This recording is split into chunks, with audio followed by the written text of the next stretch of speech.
On démarre ce bulletin d'information avec le SAMES qui décrète 48 heures de grève à compter de ce lundi. Le syndicat autonome des médecins, pharmaciens et chirurgiens dentistes du Sénégal, par ce mouvement de contestation, soutient à Boussard, l'ex-directeur de l'hôpital Magatte Lô, Khadisek et Fatoussi.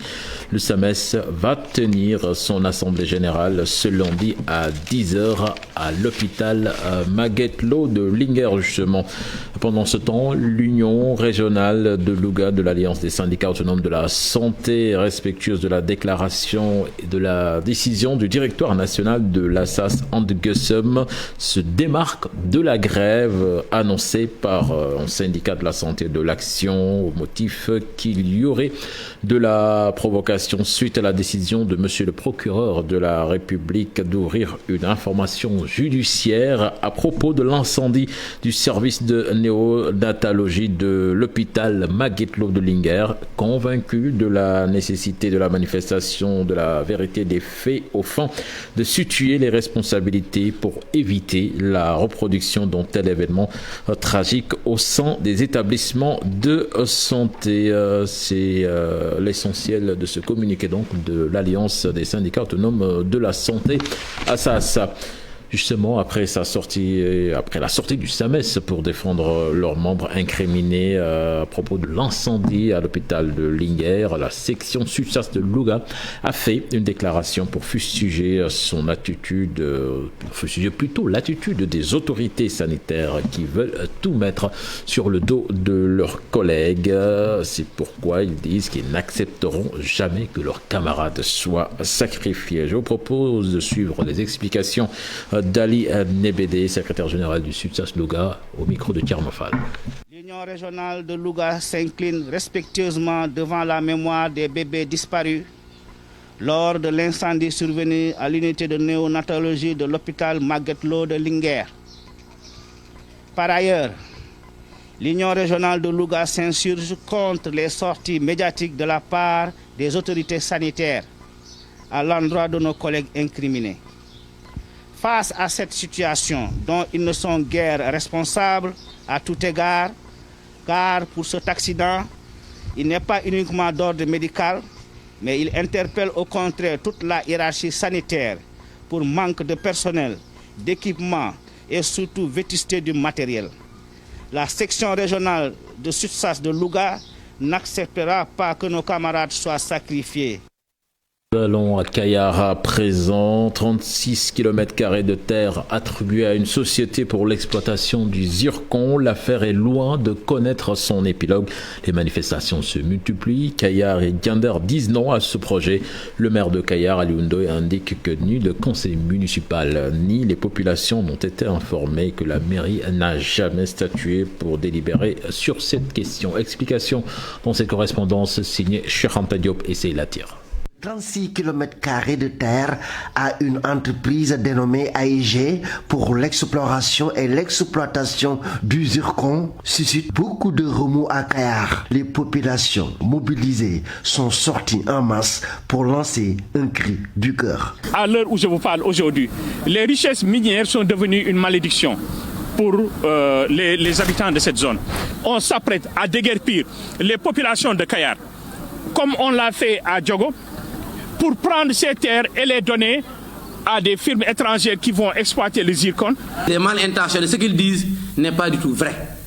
J'avais alerté quand le ministre de l'Agriculture était venu l'année dernière à Kayar avec le directeur de l'horticulture pour leur dire que Kayar est guetté par une situation qui risque de créer des problèmes.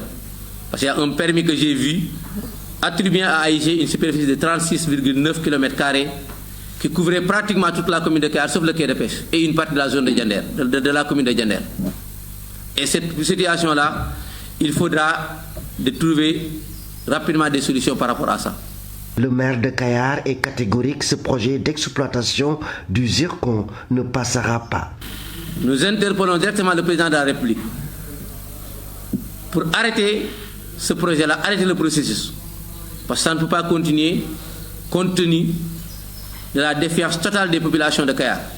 Déjà, Kayar et Diender ont mis en place une plateforme pour dire ne touche pas au domaine agricole.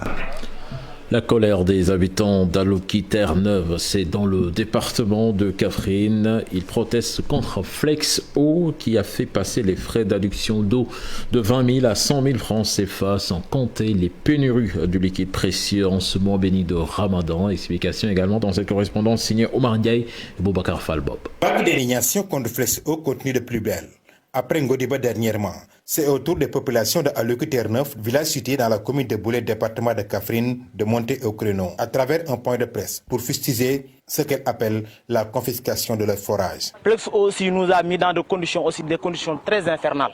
Flex aussi est venu aussi pour gagner son bénéfice au détriment du peuple. En s'installant aussi dans le village. Donc dans ce cas, ils mettent dans de mauvaises conditions, des conditions même inestimables. Le comble est, selon les populations, l'augmentation des frais d'adduction d'eau qui passe de 20 000 à 100 000 francs. Auparavant, c'était une somme de 20 000 francs. Et actuellement, on a reçu l'information qu'ils disent que s'ils viennent aussi, ils vont augmenter les francs à une valeur approximative à 100 000 francs.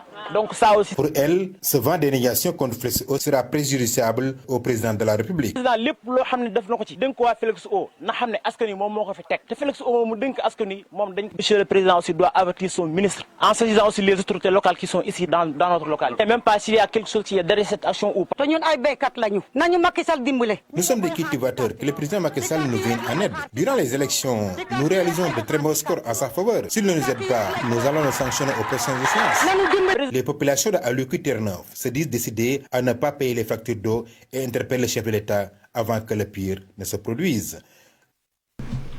Un mot sur l'actualité internationale avant de passer à la revue des titres. Burkina Faso, un village qui subit un raid de centaines d'hommes armés. Au moins 3 civils ont été tués à Tinakov. 2 personnes sont portées disparues en Afghanistan. Plusieurs morts après l'explosion d'une bombe au passage d'un bus. 11 personnes ont été tuées dans la province de Zaboul. 25 blessés dénombrés. Et puis la justice israélienne a annoncé dimanche le report d'une audience clé prévue lundi sur le sort de familles palestiniennes menacées d'éviction par des colons israéliens à Jérusalem-Est. Un dossier qui est au cœur de manifestations ayant fait plus de 300 blessés ces derniers jours. Voilà ce matin. C'était là l'essentiel de la première tasse actu de ce matin. Merci beaucoup. Première tasse actu servie par Cheikh Tidiane Diao avec un réel plaisir. Vous aurez la deuxième tasse tout à l'heure, un peu vers 8h et juste après, Daouda Mine sera là sur ce plateau avec la rubrique Djangat. Daouda Mine revient sur l'ouverture de l'information judiciaire contre l'ancien directeur de l'hôpital Magatte Lô de Linguère et 2 autres personnes. Toujours dans cette deuxième partie aussi, vous aurez votre invité Info Matin qui reçoit ce matin Issa Gueye, secrétaire national chargé de l'administration du SUTSAS, un miroir régional international, sera aussi dans cette deuxième partie. En attendant, dans la première, Cheikh Tidiane Mortala est déjà bien confortablement installé. Sama gayen bëgg ceeb, bismillah. Waaw, bonjour Astou, bonjour à nos chers téléspectateurs. Ravi d'être là pour cette revue des unes. Merci beaucoup Mortala. Tout le plaisir est pour nous. La revue des titres tout de suite.